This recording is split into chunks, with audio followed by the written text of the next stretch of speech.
Long before the creation of the Galactic Empire, Tarkin was seen as a valuable asset for the New Order to be established by Darth Sidious.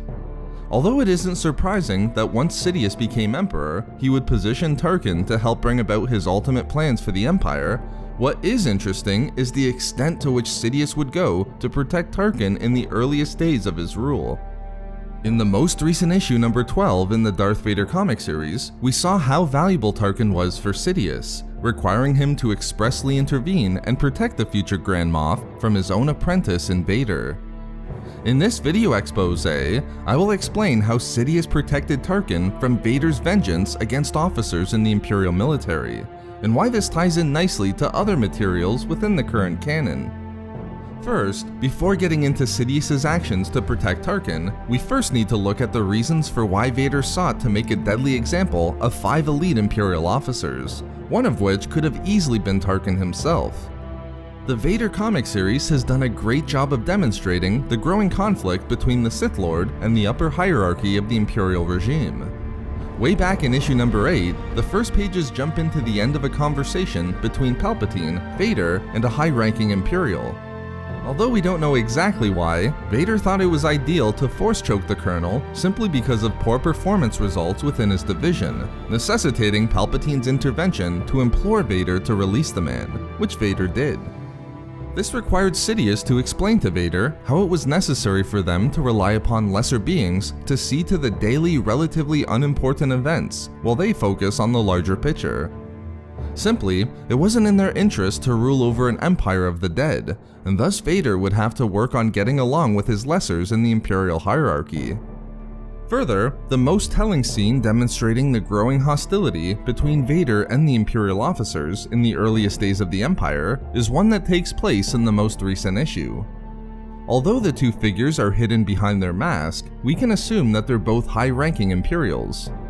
Through their conversation, we learn that many of the Empire's elite officers were jealous of the fact that a person like Vader, a figure completely unknown to the galaxy before the days of the Empire, was seemingly elevated out of nowhere, and able to act with no restrictions, and outside of the hierarchy all other officers had to follow.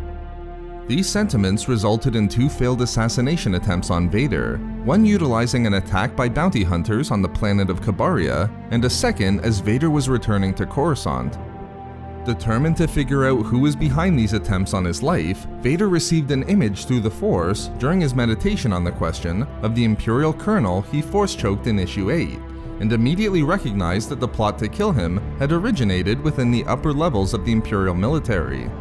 Although Vader could accept the advice previously given by Sidious that they had to accept the position of many lesser beings within the Empire and couldn't rule over an empire of the dead, he went to his master wanting vengeance against the elite members of the Imperial military.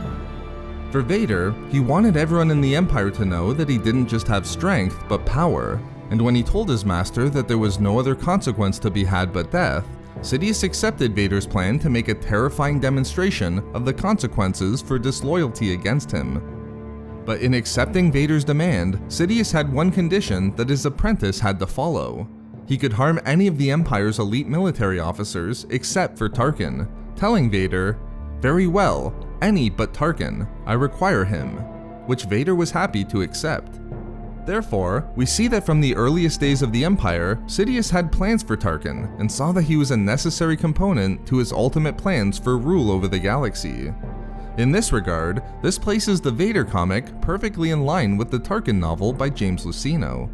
In that novel, which takes place roughly 5 years after the events seen in the latest issue of the Vader comic, we learn that Sidious, while still serving as an apprentice to Darth Plagueis, personally sought out Tarkin and encouraged him to join the Judicial Academy.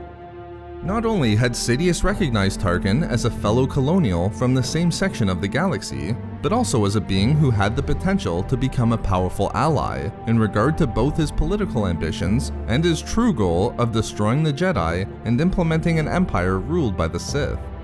Therefore, in being the person to bring Tarkin up through the ranks, testing his loyalty throughout the Clone Wars, and recognizing him as perhaps the most valuable asset within the Imperial hierarchy, it makes sense that we would see Sidious expressly protect Tarkin from Vader's vengeance. While 5 elite Imperial officers would be made an example of by Vader, Sidious ensured that Tarkin was not among them. So there we have it, how Palpatine protected Tarkin from Vader's vengeance against the lead Imperial officers. We love making these videos, so why not subscribe for more fun Star Wars theories and discussions. Also, if you enjoyed the video, think about giving a like or leaving a comment. Or perhaps follow us on Twitter at SW Reading Club for updates regarding the channel. Or support the channel through Patreon for access to exclusive hangouts and book discussions. If not for me, for dark side tricks.